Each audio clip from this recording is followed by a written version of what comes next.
Alors là on vient de s'arrêter sur un truc j'ai encore jamais vu au Japon. C'est en fait une liste de personnes recherchées du coup. Et là on a un meurtrier qui est recherché et tout, il y a une prime de 20 millions de yens. Petite dégustation avec petit devoir. Hop.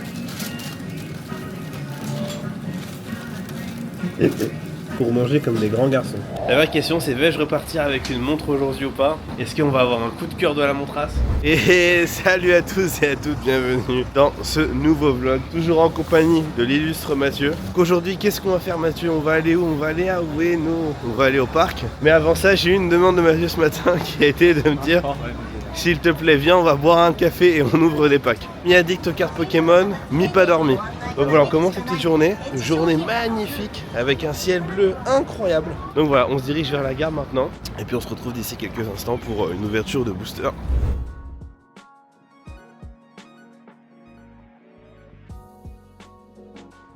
Bon là on a la même chance qu'avec les barbecues avec Mathieu. C'est le deuxième card shop qu'on voit, ils sont fermés jusqu'à 13h. Donc on va en tester un autre et puis si jamais c'est fermé, écoute, on achètera les boosters plus tard. C'est très très triste. Bon les amis, mission réussie, on a les boosters. Et on a trouvé des boosters très différents. On a trouvé les boosters là, évolution shiny là, avec le Draco feu noir là comme ça. En même temps on se dirige vers le petit café et derrière, c'est parti pour le parc de Ueno. Regardez-moi ce temps incroyable. Regardez-moi ce temps de fou. Piège de champion, carte Pokémon, petit café. Manque plus qu'une petite clope et là on est bon. C'est parti le Pikachu. Oh non mais je l'ai encore mec, moi je suis abonné à ce putain de... t'as une expérience, mon frère, regarde. Jolissime. Mathieu vraiment, il pack Pikachu vraiment c'est pas son fort, regardez-le. Regardez ce que Mathieu a pas, que des uncommon. Hop. Délicieux. Pas mal ce petit pack. Attention. Ah, mec. J'ai une petite holographique là, très sympa. Allez, le Dracofeu les amis. Bon, j'ai encore une petite reverse et une X. Là les gars on va pack du Evoli, là, Evoli évolution prismatique. J'ai déjà eu beaucoup de chance, j'ai déjà packé 2 SAR. Donc honnêtement j'ouvre mais c'est pour plaisir parce que j'ai déjà bien pack dessus. La petite NPX, je l'ai déjà eu mais je la trouve vraiment jolie cette carte là par contre. Ouais. J'ai eu encore aussi une petite X comme ça. Très sympathique. Par contre, lui il me poursuit. J'ai eu en full art, je l'ai eu je sais pas combien de fois en X il me poursuit. Petite Voltali X, elle est très jolie moi je trouve franchement. La Voltali X comme ça elle est magnifique. Alors qu'est-ce qu'on a eu là? Pas grand chose hein mec hein. Rien de foufou quoi. Ah et t'as eu une Pokéball. Mais c'est pas mal là les deux là. Bon, toujours pas de SR pour Mathieu. Va-t-il réussir à avoir une SR avant la fin du voyage? On va finir le petit café et on va aller à Ueno.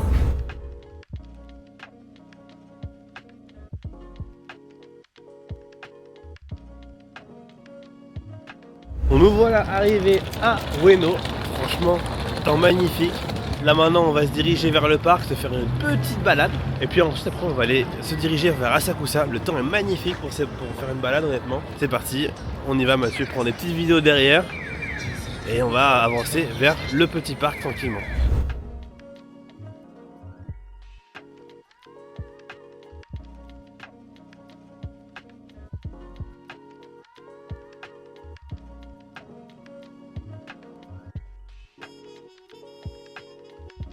Bon, petite visite du parc d'Asakusa qui est faite.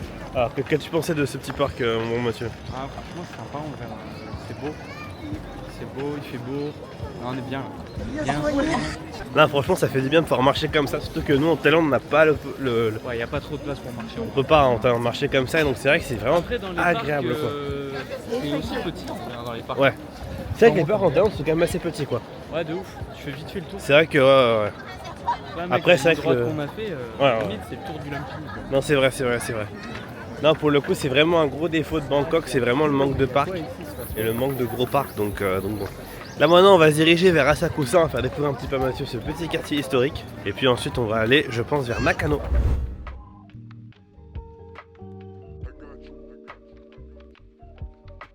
Bon, nous voilà bien arrivés à Asakusa. C'est parti pour la découverte avec le cousin Mathieu. Bon par contre, hein, à Asakusa comme d'habitude il y a énormément de monde. Et là du coup, ouais, là c'est les temples traditionnels etc et tout. Mais là en gros, tous les shops autour, voilà, c'est généralement un peu des attrapes touristes, donc je vous déconseille d'acheter par ici. Parce que voilà, à part la bouffe, si vous pouvez tester quelques trucs, ça peut être intéressant, mais après sinon, en termes de souvenirs, c'est pas les meilleurs endroits, surtout que tout est made in China quasiment ici, donc voilà, petit conseil par rapport à ça. En vrai, petit conseil pour les personnes qui veulent acheter des souvenirs, vous voyez là tous les souvenirs qui sont un petit peu petits, etc. et tout comme ça. En vrai, moi ce que je vous conseille, c'est de les acheter à Don Quirote, parce que du coup, c'est de la même qualité que ce qu'il y a ici et ça va être beaucoup moins cher.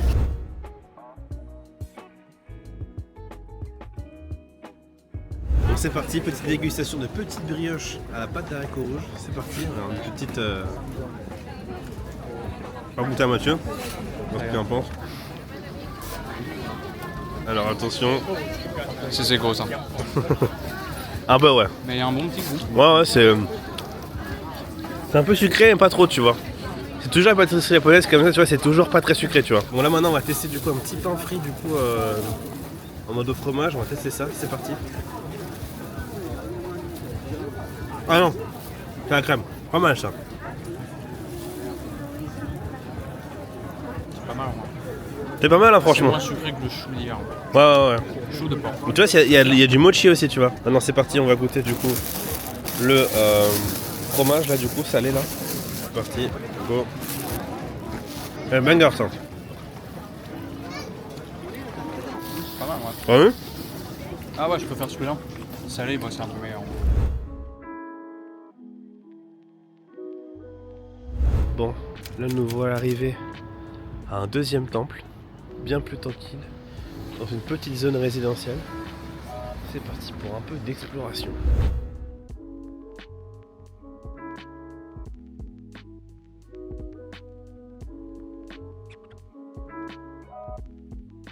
Petit point culture du coup là, après cette visite de ce temple Shinto. Du coup je disais à Mathieu en fait aussi, il me parlait du fait que effectivement les Japonais sont très polis etc et tout, et qu'on peut voir là dans le temple aussi qu'ils ont toutes ces manières etc, et que très certainement en fait le fait d'avoir cette religion ça doit aussi influencer leur comportement. Et je disais du coup au niveau de la religion shintoïste en fait c'est aussi pour ça qu'on voit que les Japonais justement ils prennent très soin de leur matériel, de l'environnement extérieur etc et tout, de leurs objets etc. C'est pour ça que tout ce qui est les objets de seconde main au Japon sont de très bonne qualité. C'est parce qu'en fait, la religion shintoïste, c'est une religion animiste, je crois que c'est ça le terme, hein, mais où en fait, pour eux, chaque objet, chaque chose a un peu une âme, un peu quelque chose, pour en prendre soin, tu vois. Et du coup, ce qui fait que, effectivement, du coup, tous les objets sont très entretenus, etc. Par exemple, les lames japonaises, elles étaient vraiment d'une qualité exceptionnelle, etc. et tout. On les nommait, elles avaient un nom. Donc voilà, et du coup, ce qui fait que ça se retranscrit maintenant, en fait, dans la culture japonaise et dans le comportement des Japonais, c'est que leurs vêtements intrinsèquement et leurs objets, ils vont les prendre soin parce que c'est comme ça qu'ils ont été éduqués, du coup, par le biais de cette religion shintoïste. Voilà. C'était le point culture du Kuzmig. Alors là on vient de s'arrêter sur un truc j'ai encore jamais vu au Japon. C'est en fait une liste de personnes recherchées du coup. Et là on a un meurtrier qui est recherché et tout, il y a une prime de 20 millions d'yens. What? Vraiment C'est plus rentable que les boosters Pokémon. Ouais mais ça fait quand même un peu peur pour le coup. Petit point culturel. Mathieu me dit c'est quoi la truc DVD? Alors je lui dis effectivement au Japon on consomme encore des DVD et des CD. Et elle me dit mais non c'est pas possible. Faut savoir qu'aussi le Japon aussi c'est encore le pays du fax, donc alors pourquoi? Parce qu'en fait ces technologies là de base étaient japonaises, donc c'était les premiers à les utiliser, mais pour tous les techniques qui ne sont pas japonaises, ils mettent un temps fou en fait à utiliser, tu vois. Nous voilà maintenant arrivés à Nakano. On va aller manger un petit bout. Une petite abura soba, c'est des ramen sans bouillon, on va aller goûter ça. Et après on va aller voir un peu, pour faire quelques achats. Et surtout des montrasses. Voir un peu est-ce qu'il y a une montre qui pourrait plaire à Mathieu, on va voir un peu qu'est-ce qu'il en pense des montrasses et c'est parti. Nous voici à l'intérieur de la Shotengai de Nakano, juste avant Nakano Broadway. Alors nous voici devant le restaurant de Abura Soba. C'est parti, on va aller goûter ça, let's go. Là nous voilà arrivés, donc moi j'ai pris un petit abura spécial avec c'est la première fois que je vois ça dans un ramen qui propose du parmesan. Donc je vais goûter avec ça, on va voir un petit peu. Donc Mathieu a préparé, on en a pour 7 euros par personne. Ouais, 6,40 €. 6,40 €, donc c'est vraiment pas cher. On va vous montrer peut-être qu'est-ce qu'il y a du coup pour 6,40 €. Donc voilà, on va goûter ça. Là on a pris un petit peu de thé. Très bon le thé. Ouh, il est très bon le thé. Petite dégustation avec petit d'avoir. Hop. Pour manger comme des grands garçons. Petite nouille sympa là. On va changer un peu. Franchement, ça a pas mal du tout. Ça a beaucoup d'odeur honnêtement. Regarde un petit peu ces nouillasses là. Je suis Japon, je suis fils du soleil. Allez gars. Je vais commander aussi un classique aussi. Pour goûter comparable parce que ça je pense ça va pas être top donc on va goûter aussi les classiques. Bon moi je vais m'arrêter sur ce plat là parce que franchement on va essayer de côté. Je vais attendre du coup les nouvelles. Parce qu'honnêtement franchement c'est pas top du tout. Épicé, pas trop de goût. Toi Mathieu? Qu'en penses-tu? C'est un peu épicé en vrai, j'ai peur que ça me mette le bilan. Non mais c'est pour ça. On joue safe. On commande d'autres nouilles, c'est pas grave, on va tester. Bon là du coup on a reçu la deuxième du coup une nouille normale donc je pense que là c'est pas épicé. Bon là il fait chaud aussi. Ah voilà c'est bien. Là c'est pas mal du tout. Moi je vais mettre un peu de garlic parce que je suis un malade du garlic. La viande Un me peu de casse garlic. Là, hop. T'as vu pas mal hein? Itadakimasu. Là c'est super bon. Les nouilles elles ont une putain de texture en plus je trouve. Ils mettent aussi du parmesan donc on va prendre un peu de nouilles comme ça là. Et on va les mettre à côté là, voilà, comme ça là, hop, dans un petit bol. Mettre un peu de parmesan et on va tester. On fait une manger, on se retrouve après. Bilan du restaurant franchement bon. Moi pour moi c'était ok, c'est pas fou. Mathieu, pense quoi toi? 4 sur 10 pour lui. Ouais. Non c'était ok, c'était médium. Donc voilà, là maintenant Mathieu est en train de regarder un peu les animaux qui sont à vendre. Par contre ils sont vraiment mignons. Ouais ils sont vraiment mignons de ouf. Mais bon, ça c'est des animaux qui sont en mode île bien dormir. Trop mignon le petit comme ça là. Vraiment adorable. Très bien entendu, hein. On est contre ce genre de choses. Hein. Après bon je pense que c'est quand même mieux de pas les vendre comme ça etc. et tout, et même dans des cages comme ça. Bon je sais pas si c'est top mais en tout cas ils sont très mignons les chiens. Bon nous voilà maintenant arrivés dans Nakano Broadway. C'est parti, petit magasin préféré de Mathieu. Et là maintenant on peut commencer à regarder de la montrasse. La vraie question c'est vais-je repartir avec une montre aujourd'hui ou pas? Est-ce qu'on va avoir un coup de cœur de la montrasse? Je ne sais pas. On va voir tout ça. C'est parti, on arrive dans les montres. On va voir un peu qu'est-ce qu'ils ont. Ils ont des Daytona. Non, faut pas acheter ça. Ouais, je vais regarder un petit peu parce que moi il y a plusieurs montres qui me font envie donc on va regarder. J'ai un peu quelques Tag Heuer que je trouve pas mal. J'ai quelques Omega aussi qui me font de l'œil. Quelques Rolex donc on va regarder un peu tout ça et c'est parti. Là il y a une montre que je trouve vraiment très belle. La GMT Master 2 alias la Bruce Wayne. Je la trouve vraiment très jolie. Alors il faut savoir que les bracelets du coup des GMT c'est des bracelets qui sont un peu techniques. Donc ils sont un peu plus compliqués à clipser. Il y a 2 clips avec une protection. Et franchement, ouais, elle est quand même très jolie. Très jolie franchement la Bruce Wayne, je trouve vraiment pas mal. Elle est belle hein. Moi j'ai déjà en fait une Datejust du coup noire. Donc du coup au final moi ça change pas trop en fait du coup à mon poignet en fait. Après on a la Yacht Master du coup. Alors moi ça c'est une montre que vraiment je ne pensais pas, j'avais pas du tout dans mon radar, mais vraiment honnêtement en gris comme ça, je la trouve vraiment très jolie. Alors attends, normalement je vais pouvoir mettre la montre correctement. Hop.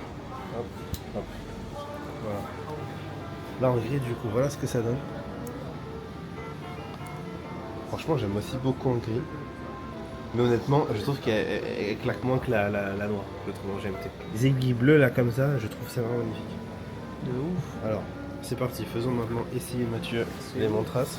Vas-y, essaye la noire, voir un peu ce que t'en penses. Non franchement, je trouve qu'elle est très belle comme ça, franchement, honnêtement, Ouais, c'est de ouf. elle est vraiment très jolie. Très jolie comme montre. Bon, on va aller voir d'autres petites montres, c'est parti. Là on est dans un gros magasin de montres, il y a beaucoup de montres. Et là je vais pouvoir montrer à Mathieu aussi des montres que je kiffe vraiment pas mal. Donc alors, on va retrouver Mathieu. Qu'est-ce qu'il regarde le Mathieu? Patek Philippe, après bon, 14 millions de yens. Après c'est 92 millions. C'est très cher. C'est des montres très jolies mais à la fois aussi très chères. Est-ce que tu reconnais ça? Rose Gold. Franchement ouais. Mais là tu vois, Rose Gold, ou pas? calendar perpétuel là ici à 35 millions, c'est magnifique. C'est vraiment magnifique. Là on a les Royal Oak Offshore. Le problème c'est que ces montres là c'est des montres qui sont hyper grosses à porter. Et ça c'est impossible pour des petits poignets comme ceci, c'est impossible ça. Vraiment de voir les montres en vrai et tout, je me disais au début ouais c'est qu'un accessoire. Ah oui non mais je te dis, il y a un feeling quoi dans les montres. Les montres c'est vraiment un truc qui te prend quoi. Ouais, putain, C'est un coup de cœur tu vois, c'est un truc qui... Je sais pas, c'est un truc très émotionnel. Tu vois les montres tu vois. Je suis d'accord avec Ekram Junior quand tu vois, il disait en mode une paire de montres, on va aller voir là, une montre, tu vois, c'est pas forcément le prix, tu vois. Tu peux très bien flasher après, tu vois, sur une montre qui est très peu chère et qui est incroyable, tu vois. Moi, des montres à 3000 € que je trouve magnifiques, et même des montres à 500 balles que je trouve exceptionnelles, tu vois, comme des montres à 12 000, à 15 000. Et des fois, tu vois, tu sais même pas c'est quoi le prix, tu vois. Tu vois, ouais, voilà, tu vois. Et c'est là où c'est bien, tu vois, et où c'est vraiment intéressant, je trouve. Ouais, grande Seiko, cadran rouge aussi. Non, c'est Omega, ça par exemple, tu vois. Cadran un peu différent, tu vois. Et là, tu vois, des complications que moi j'aime beaucoup, tu vois, chez Omega, tu vois, c'est celle-là, tu vois. Les complications comme ça, tout, tu vois, je trouve ça vraiment très joli. Regardez ce genre de complications. Je vous montre un peu, hop. Que Vacheron Constantin, des Explorer, ça c'est vraiment de la montre aussi très très belle. Et très très très très chère. Après, du coup, celle sur laquelle j'ai craqué, c'est la Rolex GMT Master 2. Bleu, noir, regardez ça, c'est une pépite. Elle est magnifique. C'est celle-là ici, là, avec bracelet jubilé.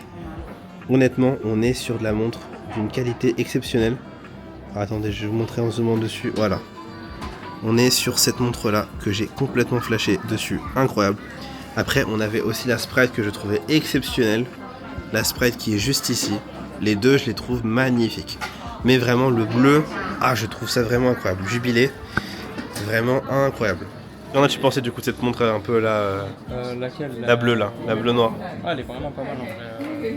Et c'est marrant, au début, quand il avait pas porté, Mathieu me disait franchement, Ouais, bof. bof. Ouais.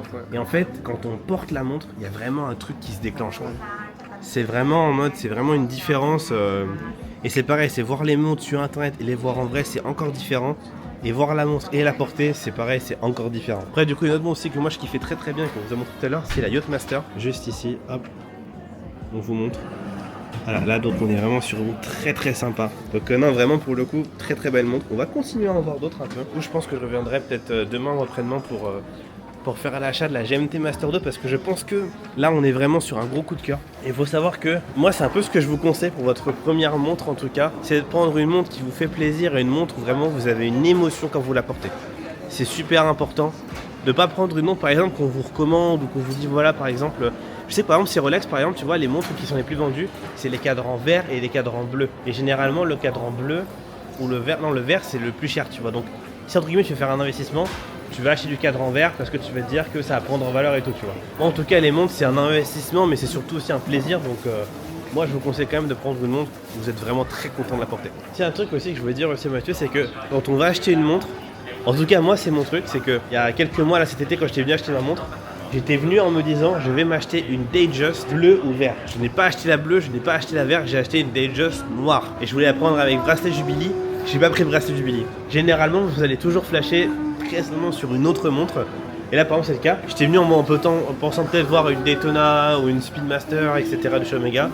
Et au final, là, je suis sur une GMT Master 2 noir bleu bracelet Jubilee que je trouve magnifique. Par contre, les gars, là, ça fait 2 heures qu'on est en train de regarder les montres avec Mathieu. Et on s'en est pas rendu compte, quoi. Vraiment en mode, on pensait qu'il testait un tronc, ça faisait qu'une heure. Là, ça fait 2 heures qu'on est sur ça. What the fuck. Parce que là, du coup, on a un peu des cartes à regarder. On a des cartasses, on a des boosters un petit peu. On a regardé les montrasses. Là, maintenant, on va comparer un petit peu les prix. Mathieu, maintenant, veut une montre. Et on va se poser un café histoire de boire un petit coup d'eau. Et tranquillement, après, on va aller à Shinjuku. Montrer un peu Shinjuku de nuit à Mathieu. Et là, il fait déjà nuit. Voilà. Oh putain, ah ouais, la vache. Ah ouais, il fait nuit très vite, hein. Il fait nuit très très vite. On n'a pas vu le temps passer quoi, franchement, en vrai, honnêtement. Mais c'est ça aussi qui est bien, et voilà, tu vois, ça montre que... Et là, regardez un petit peu la rue sur laquelle on est. Magnifique. Petite rue comme ça là de Nakano. Vraiment très jolie, avec plein de petits izakaya où se poser, etc. et tout.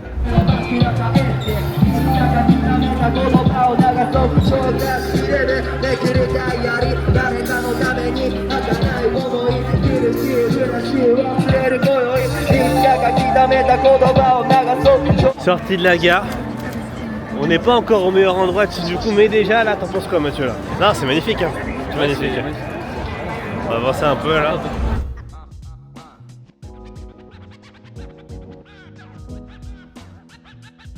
Bon, en plein Kabukicho. En train de voir un peu ce qui se passe. Je crois qu'il y a un concert là qui va y avoir là. Je sais pas qui va être là, mais bon, en tout cas, il y a beaucoup de gens en tout cas qui sont là à attendre la personne qui va arriver. En tout cas, je sais pas, mais on dirait un groupe un peu de meufs.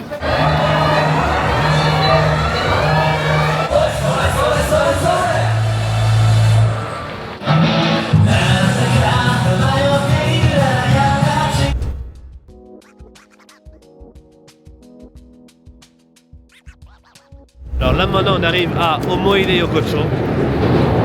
Omoide Yokocho, c'est une petite rue, très très jolie, avec plein de petits restaurants. Ah, des petits restaurants comme ça là. Ils sont très très sympas.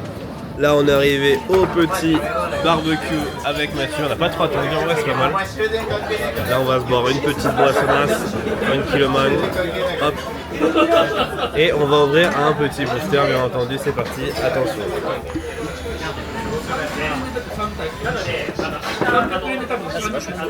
Et bien pêche.